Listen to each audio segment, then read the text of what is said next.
बच्चों हम लोग आज स्टार्ट करने जा रहे हैं integral transform. Integral transform MSc final year के लिए एक सब्जेक्ट हम यहाँ पर चूज करके चलते हैं। सेलेक्टिव पेपर में से एक पेपर इंटीग्रल ट्रांसफॉर्म को भी हम लेकर चलते हैं।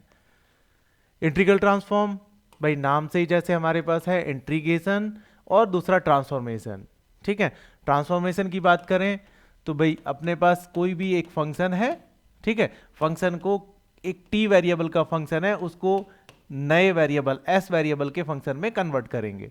कुछ बुक्स के अंदर टी की जगह एक्स यूज में लेते हैं और एस की जगह पी यूज में लिया हुआ है, उससे कोई मैटर नहीं करता। सिर्फ आपने देखना है ट्रांसफॉर्मेशन किस तरह से यूज में ले रहे हैं हम, मतलब कर रहे हैं कैसे, क्या चीजें उसमें काम में ले रहे हैं। इंटीग्रल ट्रांसफॉर्म की एप्लीकेशंस जो हैं भाई डिफरेंशियल इक्वेशन को सॉल्व करते हैं, इंजीनियरिंग एप्लीकेशंस में इसको यूज में लेते हैं। ठीक है, इंटीग्रल ट्रांसफॉर्म में दो पार्ट है भाई, एक ट्रांसफॉर्मेशन है, ट्रांसफॉर्मेशन हमने क्या करना है एफ टी को एफ एस में कन्वर्ट करना है। ठीक है, दूसरा पार्ट है इंटीग्रेशन। इंटीग्रल इंटीग्रेशन मतलब जो भी ट्रांसफॉर्मेशन करना है वो इंटीग्रेशन को यूज में लेके करना है। मतलब क्या हो गया भाई, आपने ट्रांसफॉर्मेशन करना है लेकिन ट्रांसफॉर्मेशन किसको यूज में लेकर, इंटीग्रेशन को। तो यही हमारे पास क्या है, इंटीग्रल ट्रांसफॉर्म है। डेफिनेशन वाइज चले तो the integral transform T, T मतलब ट्रांसफॉर्म, ठीक है, एफ टी जो फंक्शन हमने इनपुट में लेना है जिसको ट्रांसफॉर्म करना है, जिस वेरिएबल के फंक्शन में चेंज करना है वो एस हो गया, of the function f t is defined by the integral equation. मतलब हमारे पास यहां पर जो इंटीग्रल इक्वेशन का जो टर्म है वो हमारे पास क्या बनता है, ये वाला टर्म।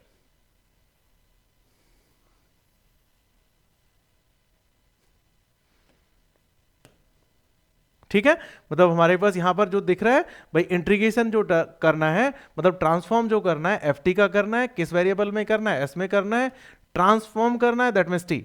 ठीक है, इंटीग्रेशन को यूज में लेना है। यहां पर हमारे पास ए टू बी, तो फंक्शन जिस रेंज में डिफाइन हो, ठीक है भाई, फंक्शन जिस रेंज में डिफाइन हो उस रेंज के अंदर हमारे पास इंटीग्रेशन करना है। ठीक है, एफ टी का करना है। एक हमारे पास यहां पर जो टर्म दिखाई दे रहा है ये हमारे पास इंटीग्रेशन की कहलाता है। ठीक है, की ऑफ द इंटीग्रेशन मतलब कर्नेल ऑफ द इंटीग्रेशन। ठीक है भाई, आपका जो ये कर्नेल चेंज करेंगे तो हमारे पास ट्रांसफॉर्मेशन का नेम चेंज हो जाएगा, Laplace transform, Fourier transform, Hankel transform. जैसे जैसे हमारे पास इसके को चेंज करेंगे हम इंटीग्रेशन जो इंटीग्रल ट्रांसफॉर्म है वो स्पेसिफिक हो जाएगा, मतलब पर्टिकुलर हो जाएगा और उसका नेम हमारे पास उसी के अकॉर्डिंग हम रख लेंगे। ठीक है, तो यहां पर हमारे पास क्या है, ट्रांसफॉर्मेशन का पार्ट था, ये हमारे पास जो इंटीग्रेशन ये इक्वेशन बनी इसे ही हम क्या कह रहे हैं, आपका इंटीग्रल ट्रांसफॉर्म कह रहे हैं। दो चीजें, एक तो ट्रांसफॉर्म करना है एफ टी को एफ एस में, मतलब हमारे पास यहां आप देखें इस इंटीग्रेशन के अंदर टी के रेस्पेक्ट में इंटीग्रेशन कर रहे हैं, लिमिट टी की है तो टी रिमूव हो जाएगा, जो टर्म बचेगा वो हमारे पास किसका बचेगा, सिर्फ एस का। दैट मीन्स ये फंक्शन ऑफ हमारे पास क्या रहेगा, एस रहेगा। तो ये जो हमारे पास ट्रांसफॉर्मेशन है एफ टी को किस में कन्वर्ट कर देता है, एफ एस में। कंडीशन होनी हमारे पास यहां पर पूरी होना चाहिए, provided it is convergent. Convergent means भाई इसका वैल्यू इंटीग्रेशन का क्या करना चाहिए, एडजस्ट करना चाहिए। अगर एडजस्ट करेगा तो ही हमारे पास यूजफुल है, अदरवाइज ये यूजफुल नहीं होगा। ठीक है, यहां पर कर्नेल की बात करें तो कर्नेल हमारे पास क्या है, जो की कह रहे हैं हम, एस एक पैरामीटर है हमारे पास यहां पर, मे बी रियल और कॉम्प्लेक्स। मतलब यहां पर जो हमारे पास पैरामीटर हम कंसीडर कर रहे हैं, एस एक पैरामीटर की तरह काम कर रहा है और जो रियल और कॉम्प्लेक्स दोनों हो सकते हैं। बस कंडीशन ये है कि वे टी पर डिपेंडेंट नहीं है भाई, इंडिपेंडेंट ऑफ हमारे पास क्या होगा, टी। इन जनरल हमारे पास इसको क्या कंसीडर करेंगे, हम रियल लेके चलेंगे भाई, अपने यहां पर अभी जो कंसीडर कर रहे हैं वो रियल टर्म में हम कंसीडर कर रहे हैं। ठीक है भाई, दोनों पॉसिबल है, रियल भी ले सकते हैं कॉम्प्लेक्स भी, लेकिन हमारे पास अभी जो हम कंसीडर कर रहे हैं वो हमारे पास एस को क्या कर रहे हैं, रियल कंसीडर कर रहे हैं। तो एक बार फिर से देखें, ठीक है भाई, यहां पर हमने जो बात करी भाई इंटीग्रल ट्रांसफॉर्म का जो टर्म है एफ टी को एफ एस में चेंज करना है, क्या यूज में लेना है, इंटीग्रेशन। तो अपने पास यहां एफ टी लिखा, ये हमारे पास क्या हो गया, इनपुट हो गया। ठीक है, इनपुट को यहां लिखा, यहां पर लिखेंगे और आउटपुट में हमारे पास यहां पर ये हमारे पास टर्म निकल कर आ जाएगा। तो इनपुट आउटपुट यही टर्म हमारे पास इंटीग्रल ट्रांसफॉर्म का रहेगा। हमने कहा अभी भाई के एस टी एस, के टी एस कर्नेल है, जैसे ही चेंज करेंगे तो नेम चेंज हो जाएगा। जैसे हमारे पास फर्स्ट जो चैप्टर हमारा है वो लाप्लास ट्रांसफॉर्म का है, तो लाप्लास ट्रांसफॉर्म के लिए हम के एस टी को जो लेके चलेंगे वो इस तरह से लेके चलेंगे, लाप्लास ट्रांसफॉर्म। ठीक है, हम के एस टी को लेकर चल रहे हैं ई की power minus s t, t greater than equal to 0। ठीक है, और जब t लेस देन 0 तो हमारे पास क्या रहेगा, 0। दैट मीन्स जो के एस टी का जो टर्म है वो 0 टू हमारे पास क्या है, इंफिनिटी के अंदर है, टर्म डिफाइन है। और उस टर्म को हमने किस तरह से डिफाइन किया, ई की पावर माइनस एस टी। तो जहां पर हमारे पास ये के एस टी था तो आपने सिर्फ यहां पर वैल्यू चेंज करनी है। इस वैल्यू को हम जो हमारे पास अब हमने कंसीडर किया है वो e raise to minus s t हमने यहां पर कंसीडर कर रखा है, तो इसको यहां पर इनपुट करेंगे, साथ में लिमिट भी चेंज करेंगे। a टू b है तो लिमिट हमारे पास जो हो रही है बन रही है वो 0 टू क्या बन रही है, इंफिनिटी। तो इंटीग्रल ट्रांसफॉर्म, इसको लाप्लास ट्रांसफॉर्म है इसलिए हमने इसको क्या कह दिया, l कह दिया। ठीक है ना, तो Laplace transform l, F T S, F T input हो गया, s हमारे पास चेंज करना है जिसमें e raise to minus s t f t d t, that is equal to हमारे पास क्या हो जाएगा, एफ एस, क्योंकि t के रेस्पेक्ट में इंटीग्रेट करेंगे तो हमारे पास वेरिएबल जो बचेगा सिर्फ वो हमारे पास क्या बचेगा, s बचेगा। तो यही हमारे पास क्या है, इंटीग्रल ट्रांसफॉर्म होगा। और के एस टी चेंज किया तो इसको हमने क्या नाम कह दिया, Laplace transform, provided the integral exist. ये कंडीशन मस्ट है, मतलब इंटीग्रेशन एग्जिस्ट करना ही चाहिए, इंटीग्रेशन एग्जिस्ट करेगा तो ही हमारे पास उसको हम भाई आप ट्रांसफॉर्मेशन का कंफर्मेशन होगा, मतलब वो लास्ट हमारे पास रिजल्ट हम काम में ले पाएंगे। ठीक है, यहां हमारे पास जो टर्म है भाई आपका s, या p भी कंसीडर करते हैं हम, s भी कंसीडर करते हैं, तो parameter s is a real और कॉम्प्लेक्स नंबर, तो ये जो हमारे पास टर्म है वो हमारा क्या कहलाएगा, लाप्लास ट्रांसफॉर्म कहलाएगा। ठीक है, जनरली हमारे पास हम रेगुलर वे में इसको इस तरह से काम में लेंगे, Laplace transform of f t, ठीक है, that is equal to f s. Understood है जो हमारे पास यहां पर इस इक्वेशन को कंसीडर कर रहे हैं। साथ साथ में नोट कर लेना, वीडियो को पॉज करके भैया आप इसको नोट कर लें।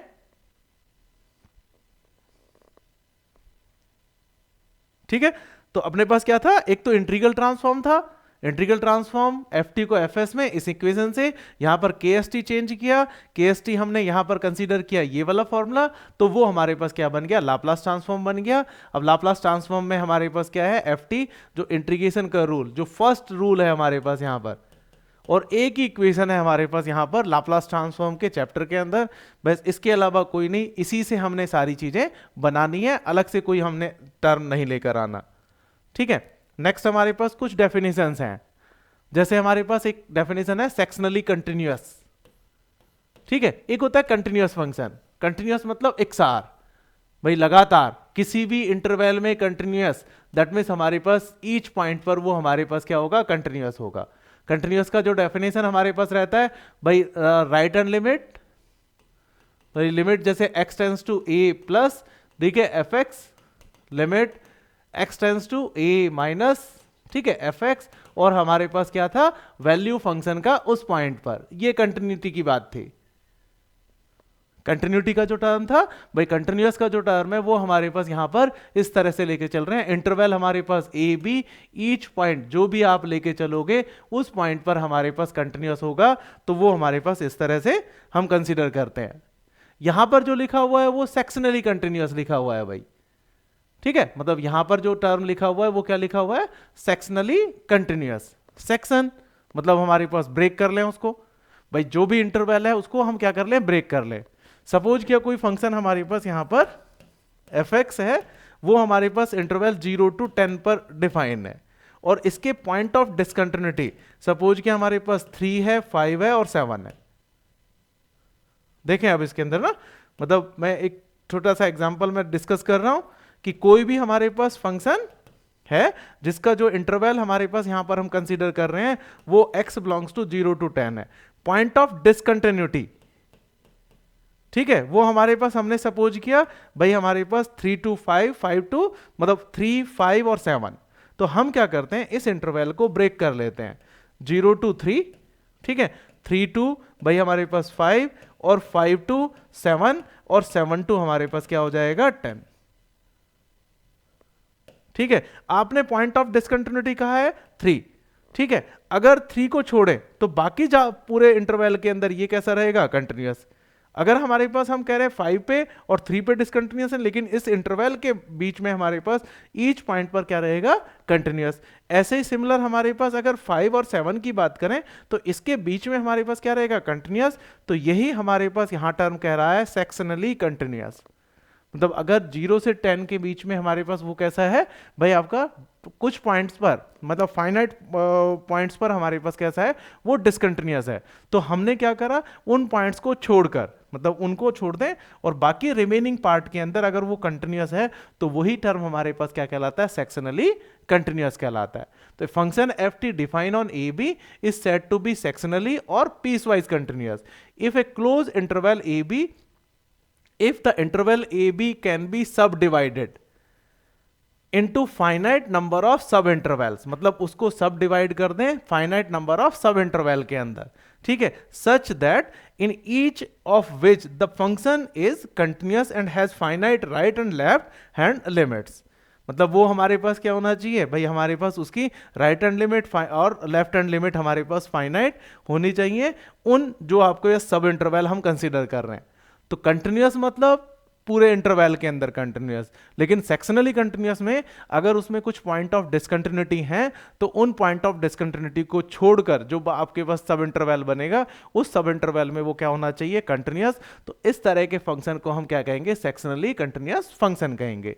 जैसे हमारे पास यहां पर एक डायग्राम बना हुआ है, फंक्शन एफ टी है जो ए से बी के अंदर डिफाइन है, ठीक है, 2 पॉइंट T1 और T2 लिया जहां पर वो डिसकंटिन्यूअस है, ठीक है, मतलब ये वाला जो टर्म है हमारे पास यहां पर डिसकंटिन्यूटी की बात आ रही है, ठीक है।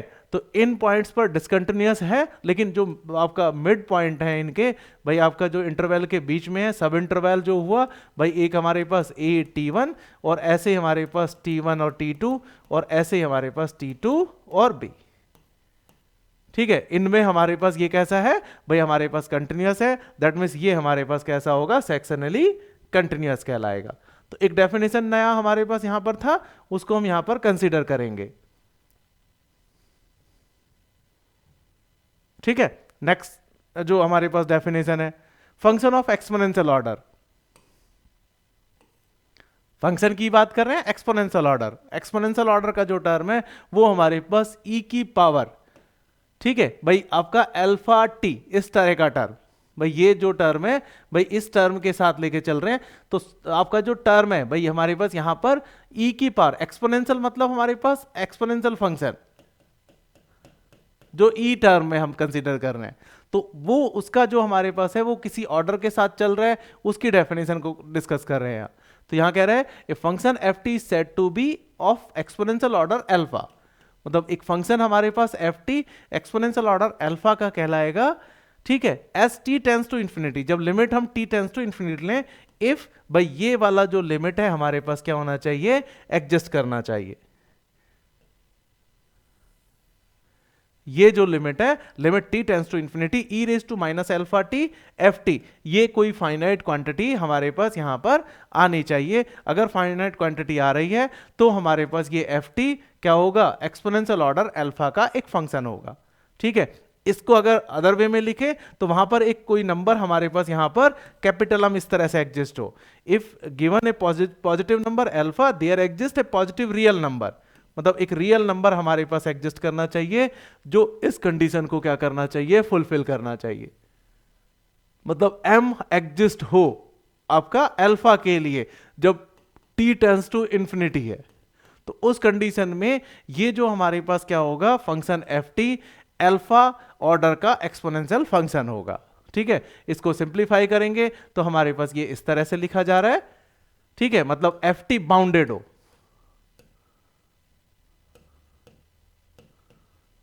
भाई एफ टी कैसा होना चाहिए, बाउंडेड, कि f t less than m e raise to alpha T.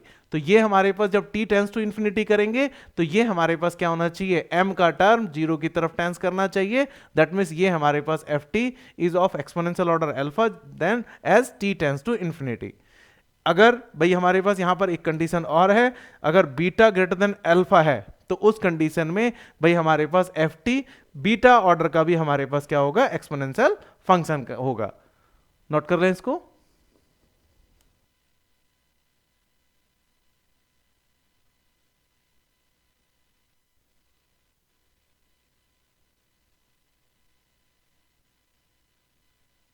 ठीक है, तो दो डेफिनेशन हो गई हमारे पास। एक डेफिनेशन हो गई भाई हमारे पास यहाँ पर सेक्शनली कंटिन्यूअस। कंटिन्यूअस मतलब सेक्शन के अंदर कंटिन्यूअस, मतलब हमारे पास सब डिवीजन के अंदर कंटिन्यूअस।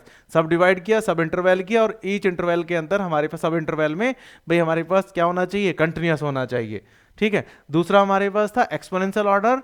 भाई एफ टी एक्सपोनेंशियल ऑर्डर का फंक्शन होगा अगर हमारे पास कितना, अल्फा का, अगर e raise to minus alpha t f t हम करें और इस पर ले limit t tends to infinity, तो ये हमारे पास फाइनाइट आना चाहिए। ये कैसा आना चाहिए, फाइनाइट। अगर फाइनाइट आ जाता है तो इस फंक्शन का अल्फा हमारे पास क्या होगा, ऑर्डर होगा एक्सपोनेंशियल का, जब t टेंस टू हम क्या लेके चल रहे हैं, इंफिनिटी लेके चल रहे हैं। तो ये एक डेफिनेशन है, क्योंकि हमारे पास भाई लाप्लास ट्रांसफॉर्म के इंटीग्रेशन में देखें आप, इंटीग्रेशन के अंदर ये टर्म यहां पर हमें दिखाई दे रहा है। ठीक है, ये वाला टर्म एग्जिस्ट करेगा तभी हमारे पास ये इंटीग्रेशन एग्जिस्ट करेगा।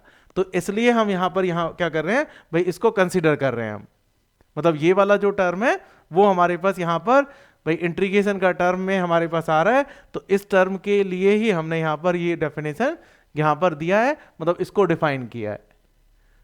तो अपने पास यहां पर दो डेफिनेशन हो गई, सेक्शनली कंटिन्यूअस की बात हो गई, फंक्शन ऑफ एक्सपोनेंशियल ऑर्डर की बात हो गई। नेक्स्ट देखें फंक्शन ऑफ आपका, ये जो अब कुछ एग्जांपल है देखें आप ना, जो आपके पास एक्सपोनेंशियल ऑर्डर की बात कर रहा है, ऑर्डर एग्जिस्ट करेगा और ऑर्डर एग्जिस्ट नहीं करेगा। पहले वाले फंक्शन में देखें भाई, show that f t equal to t square is of exponential order 3। भाई एक्सपोनेंशियल ऑर्डर 3, तो हमारे पास क्या होना चाहिए भाई, आपका e raise to minus alpha t को टी स्क्वायर से मल्टीप्लाई करें और लिमिट लेके देखें। अगर रिजल्ट हमारे पास क्या आता है, फाइनाइट आता है, अगर रिजल्ट फाइनाइट आता है तो इसका ऑर्डर क्या हो जाएगा, अल्फा हो जाएगा, और अल्फा की वैल्यू हमारे पास हम कंसीडर करेंगे। तो देखें अब यहां पर क्या रहता है भाई, जैसे ये लिखा, इसमें ये लिखा हमारे पास, तो ये हमारे पास क्या हो गया भाई, इन्फिनिटी अपॉन इन्फिनिटी फॉर्म आ गया भाई। इन्फिनिटी अपॉन इन्फिनिटी का हमारे पास आ गया, तो लिमिट हम डायरेक्ट निकाल सकते हैं।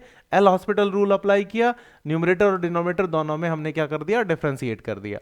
डिफरेंशिएट करा तो फिर भी इन्फिनिटी अपॉन इन्फिनिटी आ रहा है, फिर से हमने अगेन डिफरेंशिएट किया, तो ये हमारे पास ये टर्म। अब जब आपने इन्फिनिटी रखा तो ये हमारे पास क्या हो गया, 2 upon alpha square e raise to infinity, और ये हमारे पास 2 upon infinity that is equal to कितना हो गया, 0। ठीक है, ये हमारे पास इसमें वैल्यू रखा तो ये हमारे पास क्या हो गया, 0। तो 0 हो गया, दैट मीन्स ये हमारे पास कैसा है, एक फाइनाइट वैल्यू है। तो फाइनाइट वैल्यू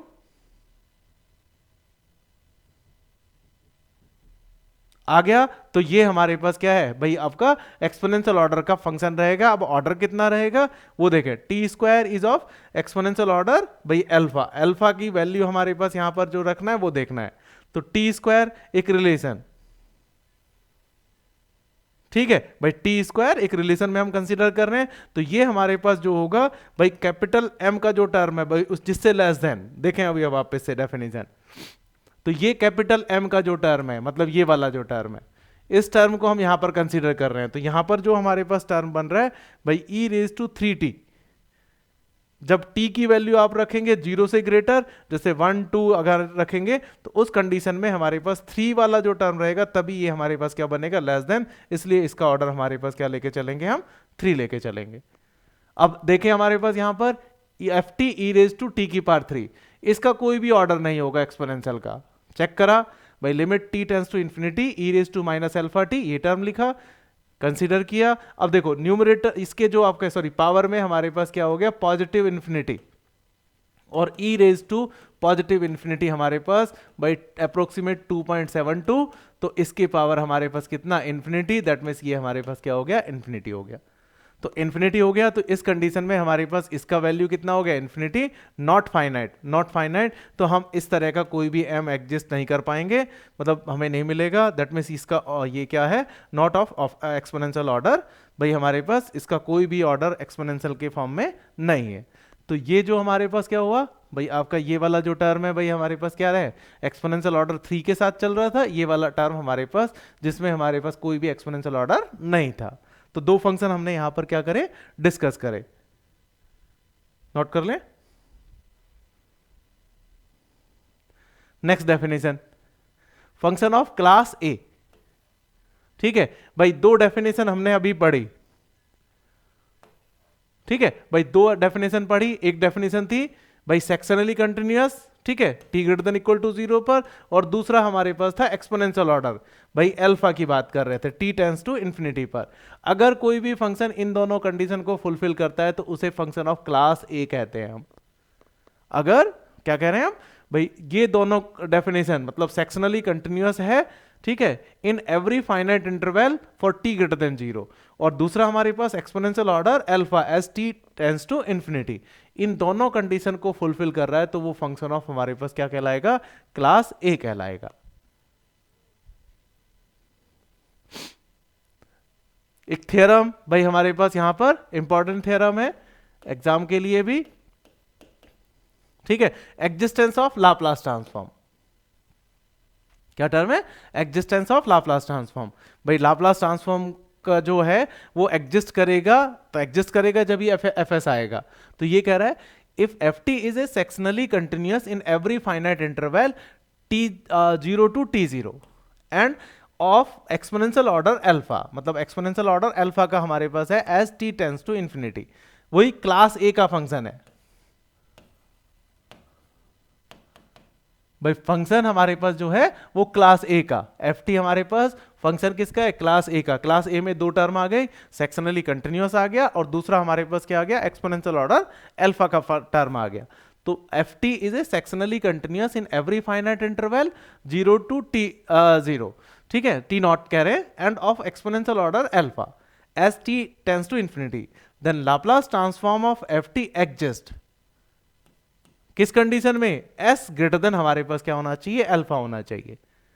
कब होगा, जब s हमारे पास ग्रेटर देन क्या होगा, alpha, that means F S exist for s greater than हमारे पास क्या होगा, अल्फा होगा। तो अपना स्टेटमेंट, अगर स्टेटमेंट भी हमसे पूछा जाए तो हमने स्टेटमेंट याद करके ही जाना पड़ेगा। कहा जाएगी भाई आपका प्रूव, स्टेट एंड प्रूव, ठीक है, एग्जिस्टेंस ऑफ लाप्लास ट्रांसफॉर्म, ठीक है, मतलब स्टेट एंड प्रूफ। तो स्टेटमेंट हमने खुद ने याद रखना पड़ेगा और साथ में हमने उसका प्रूफ भी लिखना पड़ेगा। तो स्टेटमेंट इजी सा है हमारे पास, सीधा सीधा सा कहें कि एफ टी क्लास ए का फंक्शन है। भाई f t is a function of class A, class ए तो दोनों बात हो गई उसके अंदर। अदरवाइज आप लिखना चाहें तो sectionally continuous for all positive greater than, मतलब टी ग्रेटर देन 0 आपका जो है उन सभी पॉजिटिव वैल्यूज के लिए। साथ में भाई एक्सपोनेंशियल ऑर्डर अल्फा का हमारे पास क्या होना चाहिए, एफ टी फंक्शन होना चाहिए जब एज जो टी टेंस टू इंफिनिटी पर, ठीक है। देन लाप्लास ट्रांसफॉर्म हमारे क्या करेगा, एग्जिस्ट करेगा, that means F S exist करेगा एस ग्रेटर देन अल्फा पर। प्रूफ की बात करें भाई, फॉर्मूला हमारे पास जो था लाप्लास ट्रांसफॉर्म का वो ये रहा, स्प्लिट कर लिया लिमिट को 0 से t0, t0 से आपका अल्फा, सॉरी इंफिनिटी, इंटरवल जो था वो t0 था, ठीक है, ये हमारे पास यहां पर। तो यहां से यहां तक का किया, यहां से यहां तक का टर्म, ये वाला टर्म, क्योंकि क्वेश्चन कह रहा है कि हमारे पास फाइनाइट इंटरवल में हमारे पास कंटिन्यूअस है, तो वो कंटिन्यूअस है तो ये क्या करेगा, एडजस्ट करेगा। तो पहले वाले इंटीग्रेशन की कोई प्रॉब्लम नहीं, क्योंकि लिमिट फाइनाइट है और ये हमारे पास क्या है, सेक्शनली कंटिन्यूअस है, कंटिन्यूअस फंक्शन का इंटीग्रेशन हमारा क्या करेगा, एडजस्ट करेगा। बच गया सेकंड वाला पार्ट, ठीक है। इस सेकंड पार्ट की बात करें, अब सेकंड पार्ट को देखें हम यहां पर। Now we have to show that भाई आपका integration t not to infinity e raise to minus s t f t d t exist, ठीक है, for every s greater than alpha. Second definition use में लेते हैं हम, f t is exponential order alpha, give a positive number t not, ठीक है, there exist M, मतलब हमारे पास एक एम एग्जिस्ट करेगा। अब डेफिनेशन एक्सपोनेंशियल फंक्शन की जो थी वो देखें आप, यहां एक्सपोनेंशियल फंक्शन की डेफिनेशन यहां से लेके चल रहे हैं हम, ये वाला जो हमारे पास कंडीशन है इस वाले टर्म को, ठीक है भाई, इस वाले टर्म को, तो हम इसी को काम में लेंगे यहां पर, ये वाला term f t is of exponential order alpha, give a positive number t not, there exist m greater than 0। तो हमने यहां पर लिखा एफ टी आपका less than m e raise to alpha t। ये टर्म हमारे पास यहां पर डेफिनेशन की वजह से हुआ भाई, ठीक है। सेकेंड वाला integration t not to infinity, ये टर्म लेके चले, ठीक है। यहां पर रखा भाई इंटीग्रेशन मॉड, अगर इंटीग्रेशन से बाहर है, अगर अंदर लेकर जाते हैं तो वो लेस देन इक्वल टू का सिंबल आ जाएगा, ठीक है। मतलब हमारे पास ये टर्म रहता है integration f x d x always less than equal to integration भाई हमारे पास मॉड एफ एक्स और ये डी एक्स, ठीक है। तो ये वाला जो हमारे पास यहां पर हमने कंडीशन अप्लाई किया, t not to infinity e raise to minus s t f t d t less than equal to t not to infinity, ये टर्म सेपरेट सेपरेट कर लिए। इसमें तो ये पॉजिटिव रहेगा ऑलवेज, तो इसकी तो बात ही खत्म हो गई। सिर्फ हमारे पास ये क्या रह गया एफ टी, इस वाले टर्म को यहां पर रख दिया, ठीक है। मतलब ये वाला जो टर्म है वैल्यू वो यहां पर पुट कर दिया, ये टर्म बन गया। m कांस्टेंट है तो कांस्टेंट बाहर ले लिया, इन दोनों का कॉम्बिनेशन किया तो ये हमारे पास यहां पर माइनस कॉमन लिया s minus alpha t, integration किया तो e रेज टू माइनस, ठीक है, minus s minus alpha t upon भाई minus s minus alpha, zero to infinity limit रखा, फर्स्ट अपर लिमिट रखा तो हमारे पास जीरो हो जाएगा, और लोअर लिमिट रखेंगे तो हमारे पास यहां पर 1 हो जाएगा। तो ये वाला जो टर्म है हमारे पास m upon S minus alpha बच गया। ये वाला टर्म एग्जिस्ट करेगा, ठीक है, अगर s ग्रेटर देन अल्फा होगा। ये वाला टर्म इस कंडीशन के साथ एग्जिस्ट करेगा, लेस देन इक्वल टू, अगर माइनस में आ गया तो ये ग्रेटर देन इक्वल टू हो जाएगा, तो सिंबल चेंज हो जाएगा। तो m upon S minus alpha, that means ये हमारे पास s अगर ग्रेटर देन अल्फा है तो ये वाला जो इंटीग्रेशन है वो हमारे पास क्या करेगा, एग्जिस्ट करेगा। यही हमारे पास क्या है, लाप्लास ट्रांसफॉर्म का एग्जिस्टेंस थ्योरम था, जिसमें हमने करना था कि s ग्रेटर देन अल्फा होना चाहिए, ठीक है। एक बार फिर से देखें, नोट कर लो पहले।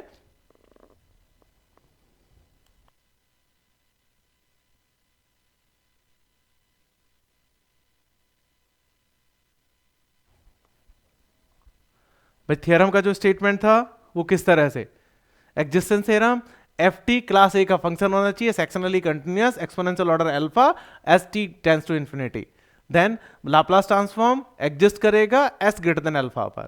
प्रूफ का टर्म लिया भाई, जो फॉर्मूला है वो फॉर्मूला लगाया, लिमिट को स्प्लिट कर लिया, zero to t not to infinity, zero to t not अब सेक्शनली कंटिन्यूअस है तो दैट मीन्स ये हमारे पास इंटीग्रेशन एग्जिस्ट करेगा। तो इसकी बात तो खत्म हो गई, रह गया ये वाला पार्ट, ठीक है। ये हमारे पास यहां पर हमने चेक करना है कि भाई ये आपका एग्जिस्ट कर रहा है क्या नहीं। तो second definition F t exponential order alpha का है, तो एक्सपोनेंशियल ऑर्डर अल्फा की जो डेफिनेशन है उसके अकॉर्डिंग भाई एफ टी हमारे पास क्या होगा, mod f t less than m e raise to alpha t. Second वाला जो पार्ट है उस सेकेंड वाले पार्ट को हम यहां पर कंसीडर कर रहे हैं मॉड के साथ, ठीक है। तो लेस देन इक्वल टू ये वाले टर्म में रखा, इसमें रखे तो हमारे पास यहां पर मॉड अगर अंदर लेकर जाएंगे फंक्शन में तो लेस देन इक्वल टू रहता है, तो इस कंडीशन को अप्लाई किया, ई रेज टू ऑलवेज पॉजिटिव रहेगा तो इसको हम यहां पर काम में ले सकते हैं, तो ये काम में लिया, ये वाली वैल्यू यहां रखी तो ये सेपरेट हो गया, इंटीग्रेट किया, इंटीग्रेट करने पे लिमिट लगाया, लिमिट लगाने पे ये टर्म आ गया। अब ये लेस देन इक्वल टू का सिंबल फॉलो करेगा तब जब s ग्रेटर देन हमारे पास क्या होगा, अल्फा होगा, और उस कंडीशन में ये हमारे पास टर्म क्या होगा, एग्जिस्ट करेगा, दैट मींस इंटीग्रेशन एग्जिस्ट करेगा। तो लाप्लास ट्रांसफॉर्म का जो हमारे पास है एग्जिस्टेंस वो हमारे पास इस तरह से है, ठीक है। अब आ जाता है हमारे पास फॉर्मूले। देखो लाप्लास ट्रांसफॉर्म हो या कोई भी इंटीग्रल ट्रांसफॉर्म का पार्ट है, 3 पार्ट्स में हम डिवाइड करते हैं, ठीक है। फर्स्ट पार्ट हम फॉर्मूले सीखते हैं भाई, ठीक है, उन पे मतलब ट्रांसफॉर्मेशन क्या है भाई, लाप्लास ट्रांसफॉर्म क्या है, मतलब जैसे आपका इंटीग्रल ट्रांसफॉर्म क्या है। तो हमने जो करना है वो हमारे पास क्या है भाई, एफ टी को हमने कन्वर्ट करना है एफ एस में, पहला काम। ये तो लाप्लास ट्रांसफॉर्म वन वे, मतलब फर्स्ट ये है हमारे पास। Second part again inverse Laplace transform, ठीक है, रिकवर करना है एफ एस से, फिर हम क्या करेंगे, एफ टी फाइंड करेंगे भाई। फर्स्ट ट्रांसफॉर्म करना है, फिर उसके बाद इनवर्स ट्रांसफॉर्म करना है, और थर्ड जो काम है हमारे पास वो है उनका एप्लीकेशन। एप्लीकेशन में हम डिफरेंशियल इक्वेशन को सॉल्व करते हैं भाई, सॉल्यूशन ऑफ डिफरेंशियल इक्वेशन, ठीक है। मतलब 3 पार्ट हमारे पास यहां पर हैं भाई आपके फर्स्ट फेज के अंदर हमने क्या करना है भाई, ट्रांसफॉर्म करना है एफ को एफ में। सेकेंड, उसको वापस से रिकवर करना है भाई, एफ को एफ करना है। और थर्ड जो हमारे पास है, हमने उनकी एप्लीकेशंस काम में लेनी है, जो हमारे पास डिफरेंशियल इक्वेशन को सॉल्व करना है। डिफरेंशियल इक्वेशन में ऑर्डिनरी डिफरेंशियल इक्वेशन भी है, ठीक है, होमोजेनियस डिफरेंशियल इक्वेशन भी है, और साथ में हमारे पास पार्शियल डिफरेंशियल इक्वेशन भी है। तो सभी को हमारे पास यहां पर सॉल्व करना हम चाहेंगे। तो ट्रांसफॉर्मेशन के 3 पार्ट, ठीक है, ट्रांसफॉर्मेशन कैसे करना है, इनवर्स ट्रांसफॉर्मेशन कैसे करना है, और फिर एप्लीकेशन किस तरह से भाई हमारे पास उनको सॉल्व करेंगे।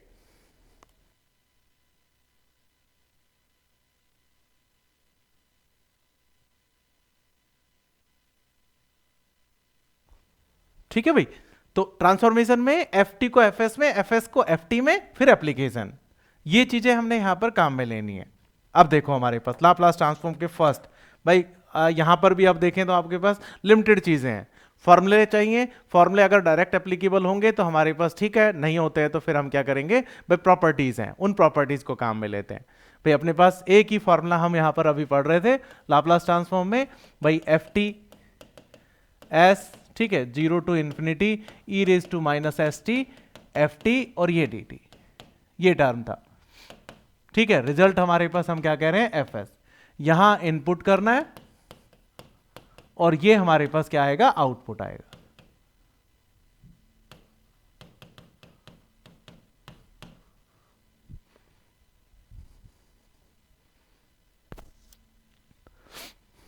ठीक है, फर्स्ट हम इनपुट में डालते हैं 1, सपोज कि हमारे पास एफ टी इक्वल टू कितना है, 1 है, ठीक है, 1 है, that means Laplace transform of 1।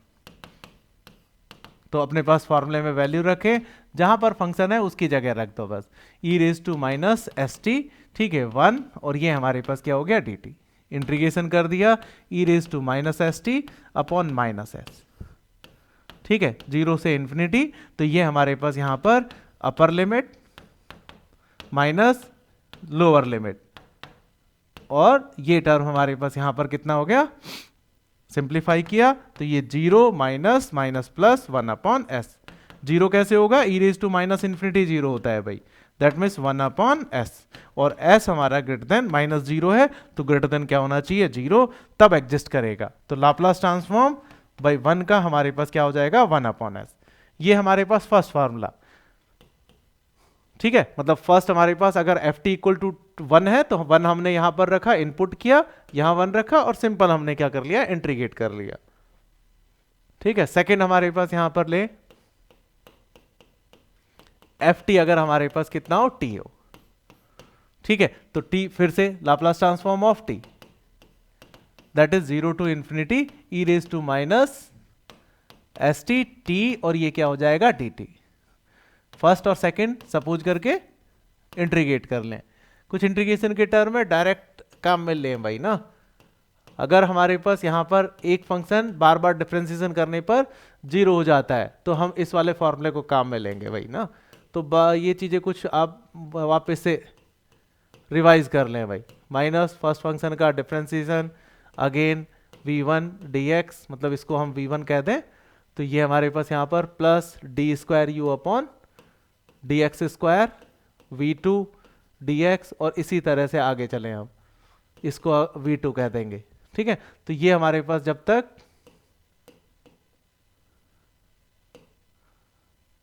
ये टर्म है, तो यहां पर हमारे पास फर्स्ट फंक्शन बाई टी हो गया, सेकंड का integration e raise to minus s t upon minus s, ठीक है, माइनस फर्स्ट फंक्शन का डिफरेंशिएशन, अगेन इसका फिर से इंटीग्रेशन माइनस एस का स्क्वायर, ठीक है, 1 का 0 हो जाएगा, इसलिए यहीं पे स्टॉप हो गए। अपर लिमिट रखा तो e raise to minus infinity क्या हो जाएगा, 0, तो ये हमारे पास कितना हो गया, 0 और माइनस 1 अपॉन एस स्क्वायर, ठीक है, अपर लिमिट और लोअर लिमिट में प्लस हो जाएगा, तो ये 1 अपॉन क्या हो गया, एस स्क्वायर हो गया। तो लाप्लास ट्रांसफॉर्म ऑफ टी, ये टर्म आ गया, ठीक है। सिमिलर थर्ड नंबर हम देखें तो लाप्लास ट्रांसफॉर्म ऑफ टी की power n, that is equal to भाई हमारे पास यहां पर फैक्टोरियल एन अपॉन एस की पावर एन प्लस 1, या फिर हमारे पास यहां पर दूसरा गामा एन प्लस 1 और अपॉन एस की पावर n+1 लेके चलेंगे। ठीक है, gamma n+1 that is equal to factorial n।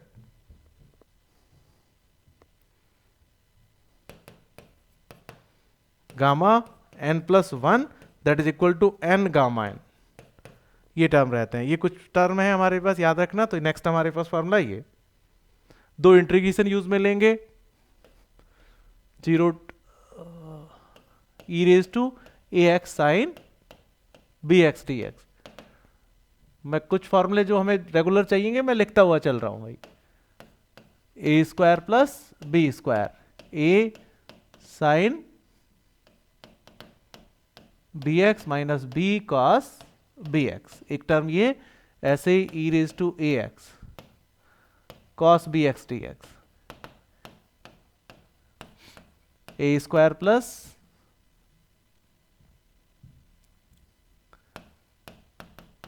b square a cos bx plus b sin bx। ये दो फॉर्मूले हम कंसीडर करेंगे भाई। हमारे पास फोर्थ नंबर पे भी देखें, अगर हमारे पास f t equal to sine a t हो तो अब यूज में आएंगे ये वाले, तो Laplace transform of sine a t. ठीक है, तो वो होगा 0 से infinity e raise to minus s t, और ये साइन भाई हमारे पास क्या हो गया ए टी। तो फर्स्ट वाला फॉर्मूला काम में आ जाएगा भाई। तो e raise to minus a t upon minus ए का स्क्वायर और प्लस सॉरी एस टी, ये हमारे पास माइनस एस का स्क्वायर और ए का square minus s sine a t और minus a cos a t. Limit रखना है हमने 0 टू इंफिनिटी। ठीक है, रखा तो अपर लिमिट रखेंगे तो 0, एक ही रीजन है उसका, ई रेज टू माइनस इंफिनिटी 0 होता है भाई।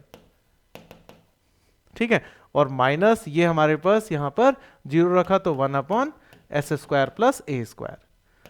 ठीक है, माइनस एस ये 0 हो गया और माइनस ए ये 1 हो गया, और लिमिट रखा तो हमारे पास यहां पर मतलब ये अपने सिंप्लीफाई किया तो ए upon s square plus a square.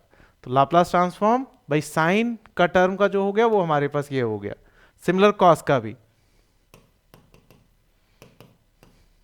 Laplace transform of cos a t that is equal to s upon s square plus a square.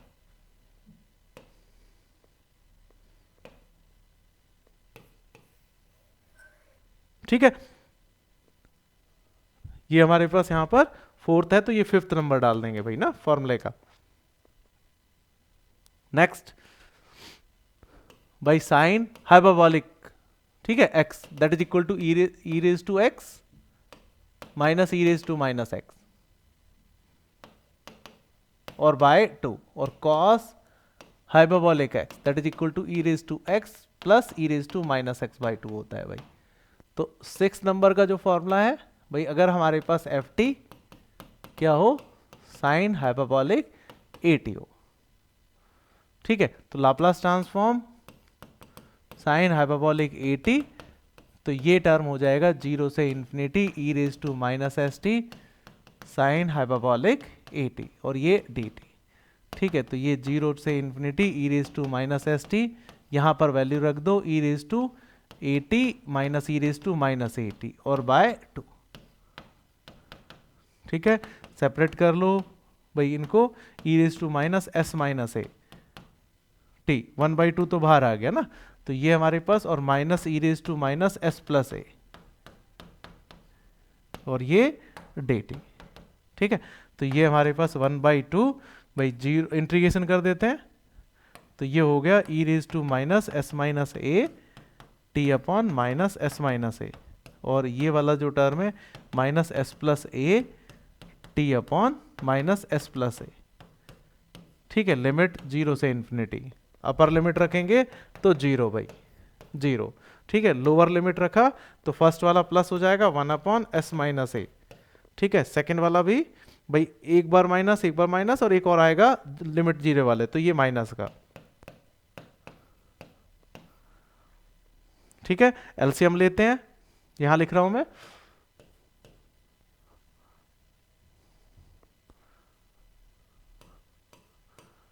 Sine hyperbolic AT। LCM लिया तो ये हमारे पास यहाँ पर 1/2 s plus a minus s minus a, और s minus ये square हो जाएगा, तो ये s से s कैंसिल, तो ये हमारे पास 1/2 2a upon s square minus a square, ये कैंसिल, तो a upon s square minus a square, ये हमारे पास साइन हाइपरबोलिक AT का था। ठीक है, similarly Laplace transform cos hyperbolic, तो वो हो जाएगा s upon s square minus a square, ये टर्म हो जाएगा। तो ये 7th नंबर का फॉर्मूला हमारा, ये करके देख लेना आप लोग खुद। ठीक है, फिर 8th नंबर का हमारे पास अगर ft हमारा क्या हो, e रेज टू AT हो सिंपल, तो Laplace transform e raise to AT, ये s तो 0 से infinity minus st e raise to AT, और ये हमारे पास क्या हो गया dt, 0 to infinity e raise to minus s minus a t, और ये dt, ये हमारे पास e raise to minus s minus a t upon minus s minus a, limit रखेंगे 0 से इंफिनिटी, तो ये हमारे पास 0 minus 1 upon s minus a minus का, तो ये हमारे पास हो गया 1 अपॉन s माइनस a, जब Laplace transform e raise to AT है। ठीक है, तो s हमारे पास ग्रेटर देन a होना चाहिए, ठीक है ना, तो ये हमारे पास एग्जिस्ट करेगा, वो एग्जिस्टेंस की कंडीशन जो है। सिमिलरली तो अपने पास यहाँ पर Laplace transform e raise to minus AT लिखें, तो ये हमारे पास यहाँ पर आ जाएगा 1 अपॉन s प्लस a।